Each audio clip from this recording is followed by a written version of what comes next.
What are your thoughts on that, Kristin? Given what Angelica has just said about how someone might react when they're in a toxic relationship, how do you go about navigating the litigation process when you're the attorney for someone who might be in that situation?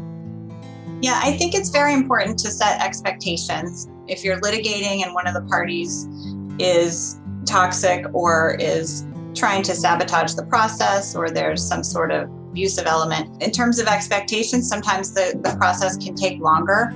The other person might try to, refuse to turn over documents or may not cooperate with the process. So you need to understand that it might take a little bit longer. The courts are slow, as we all know. And if you're dealing with one party who's not cooperative, it can exacerbate that. So you need to figure out a way to be able to handle that and process that. It can be more expensive. The more time you spend litigating, it costs more with legal fees.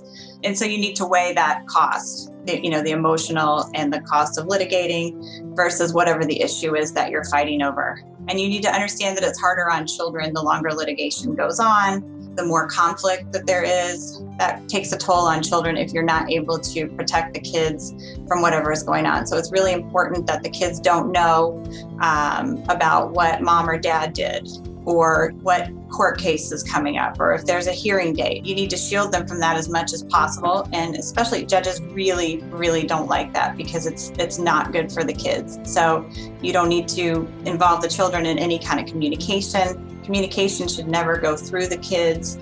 You want to leave the kids out of it and don't, talk badly about either parent. That really takes a toll on children. And you need to understand that the other party may not be coming from a logical place. They're emotional. They could be making decisions they normally wouldn't make. You have to try to get to a point where you can remove yourself and look at things logically and try not to react, as we spoke about before. Before you write something, before you say something, really think about it.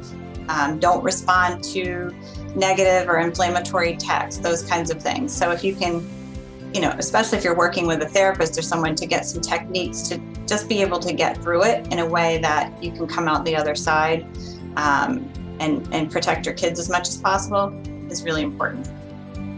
If you would like to learn more about your legal options in a divorce or family law case, you can schedule a free legal consultation with the team at Turco Legal by calling 866-995-6663 or visiting turcolegal.com.